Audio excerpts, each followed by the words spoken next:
mana Pak? Tani atau nyari batu? Ya kalau sekarang ya enak cari batu. Berapa bisa pernah jual berapa batu yang dari sini ya? 1,5 juta. 1,5 juta. Itu kalau buat Itu sudah jadi. udah jadi.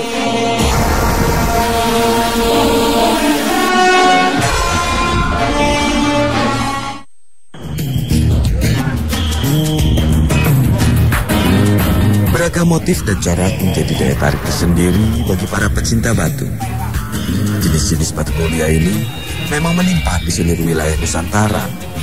Uniknya, masing-masing daerah memiliki corak batu dan ciri khas tersendiri. Red Baron adalah salah satu batu unggulan dari Pacitan. Warnanya merah kecoklatan, sangat memikat. Kepekatan warna serta kehalusan bagian dalam membuat batu ini bisa berharga Rp1.500.000. Masih ada lagi, namanya Golden Supreme. Kejernihan batu berbalut warna keemasan adalah ciri khasnya. Akik jenis kalsedon asli Pacitan ini juga berharga jutaan rupiah.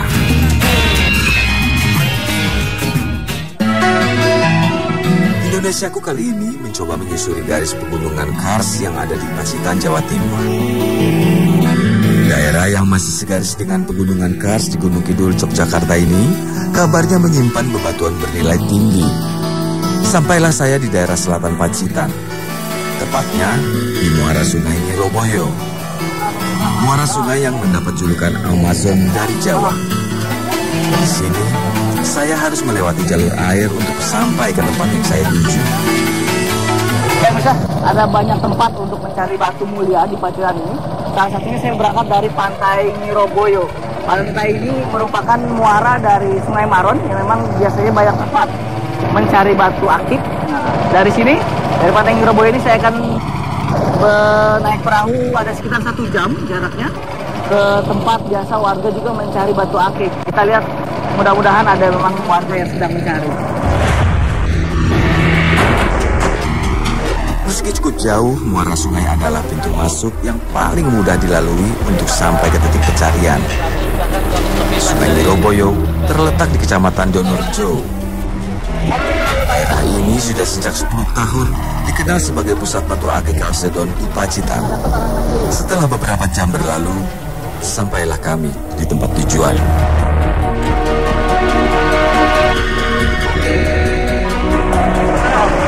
Ya bisa, ini jaraknya 4 kilo dari muara Nyiroboyo tadi tempat saya berangkat. Dan itu sudah banyak warga yang mencari. Ada beberapa orang, ada 8 orang yang sedang nyari. Saya akan lihat, ini sebenarnya di tengah-tengah sungai, tapi di bagian yang cukup dangkal. Sebenarnya, ini hanyalah sebagian kecil warga yang mencari.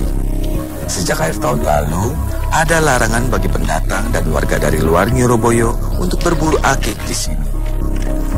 Kini hanya masyarakat sekitar Sungai Nyiroboyo saja yang boleh mencari kalsedon.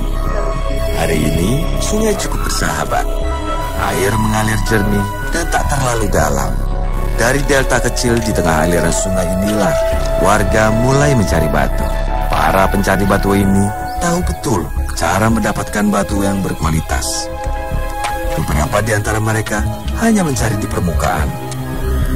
Air yang dangkal memudahkan pencarian batu-batu mentah bahan akik. Jika turun hujan, daerah ini sangat ramai oleh warga. Ya, biasanya hujan menjadi deras yang sanggup mengeluarkan batu dari dalam sungai. Butuh kejelian mata untuk menemukan batu bermutu. Para pencari batu dengan kejeliannya ditambah sedikit nasib mujur, bisa jadi akan membawa kalsedon-kalsedon bernilai tinggi. Enak mana Pak? Tani atau nyari batu? Ya kalau sekarang ya enak cari batu. Enak cari batu? Kok bisa? Emang Bapak berapa bisa pernah jual berapa batu yang dari sini ya? Tinggal jenisnya. Nah, yang paling mahal Bapak pernah jual itu? Yang paling mahal dari Garun itu Bapak pernah dapat 1 kali. jual berapa? 1,5 juta. Itu kalau buat Itu sudah jadi. udah jadi. Kalau mau mau dapat uang 1,5 juta tani itu berapa lama? Lama itu Pak. Lama baru dapat 1,5 juta. Sihir batu akik yang demikian kuat memikat warga. Banyak petani beralih pekerjaan menjadi pencari batu. Sawah dan ladang pun mereka tinggalkan. Iming-iming rupiah dari pendapatan batu mulia menjadi alasan para petani banting setir menjadi pencari bongkahan kalsedon. Jangan sampai hilang nih gambarnya ini.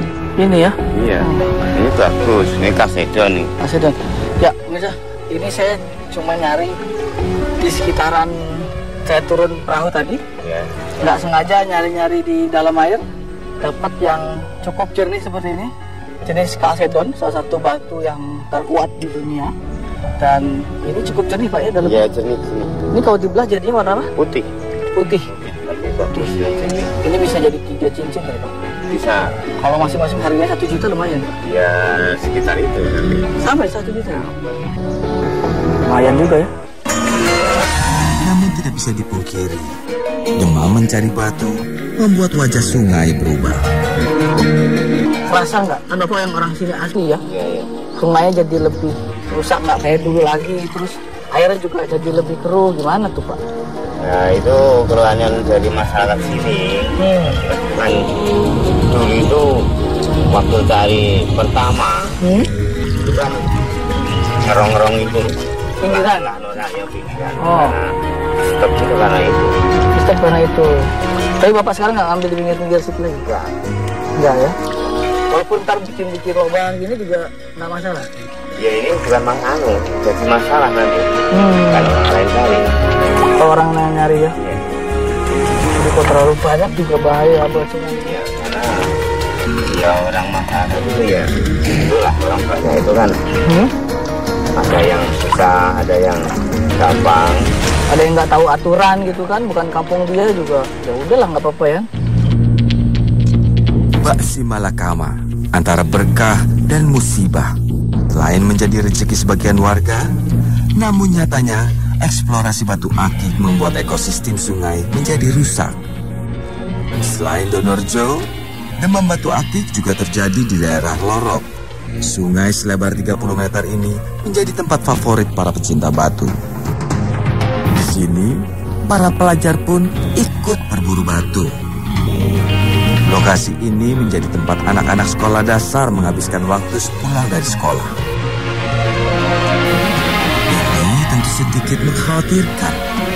Arus sungai yang tak bisa diprediksi bisa saja berbahaya bagi mereka. Jadi kok katanya rame, tapi kok ini sepi? Biasanya ramenya kapan tuh deh? Bar banjir. Oh? Kalau bar banjir ya langsung rame-rame. Rame? Iya. Banyak? Malam kalau banjirnya malam, apa esoknya sudah mencari. Jam berapa itu udah mulai sampai mencari? Jam 4 itu sudah mencari. Udah cari banyak? Banyak. Ada misalkan 2 orang, 3 orang atau lebih? Lebih. Lebih? Oh, rebutan juga enggak? Enggak. Usia mereka masih belia. Namun soal kemampuan menemukan batu, jangan pernah meremehkan siswa SD ini. Sebenarnya kamu siapa yang ngajari? Kalau kamu bisa tahu waktu warna-warni ini? Belajar sendiri, lihat dari TV. Hah? Belajar terus. Lihatnya dari mana? Di TV kan jarang tuh. Kamu tahu ini batunya yang red baron, yang kalsedon, yang ini. Tahu dari mana tuh? Kadang diberitahu teman-teman. Terus paman itu juga ada yang cari. Ada yang cari? Ada. Suka cari juga jadi tahu. Meski menjanjikan rupiah besar, pekerjaan seperti ini tidak semestinya dilakukan oleh anak-anak. Usia belia mereka tidak cukup kuat untuk menghadapi terik matahari dan hujan. Jika jatuh sakit, maka tugas utama belajar di sekolah menjadi terganggu. Godaan rupiah tak sebanding dengan bekal kepandaian yang bisa musnah jika tidak bersekolah. Maraknya eksploitasi batu akik oleh warga mengundang kecemasan penggiat lingkungan setempat. Boleh jadi, segelintir orang memang mendapatkan manfaat dari batu akik. Rusaknya alam tidak bisa dibayar dengan uang. Jadi kalau seperti kecil-kecil kita biarkan, ini makin lama itu jadi besar. Kalau sudah jadi besar, ini adalah dampak pada lingkungan, adalah kerusakan pada ekosistem. Seperti nanti hutan akan berubah jadi tempat tambang gitu. Kemudian sawah juga akan rusak karena itu diambil batunya seperti itu. Bisingnya mesin potong dan gerinda penghalus batu menghiasi telinga pengrajin setiap hari. Ya, beginilah suasana bengkel batu akik milik Pak Iman alias Mbah Timbul. Sesepuh batu Kalsedon Pacitan ini sudah 47 tahun menggeluti dunia batu mulia di Pacitan. Soal ilmu, dirinya selalu membagi pengalamannya kepada siapapun. Termasuk kemampuannya meneliti batu, ia ajarkan kepada 40 anak didiknya. Ada banyak alasan seseorang menjadi pecinta batu akik. Ada yang datang dengan latar belakang mistis. Namun ada juga yang sekedar suka karena keindahan batuannya saja. Boleh dijelasin nggak sih Mbah, kelebihan si batu Kalsedon ini harus Kecilnya yang lain dan kekerasannya lebih tinggi. sampai berapa? Sampai di atas 7, di bawah 9. Sampai 8. Ya itu, kisaran itu. Banding dengan Kalsedon tempat-tempat lain itu tidak bisa sama dengan Kalsedon Pacitan.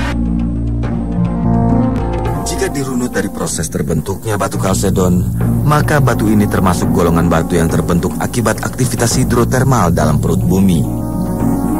Kalsedon termasuk dalam kelas silika, bahan yang sebagian besar menjadi penyusunnya.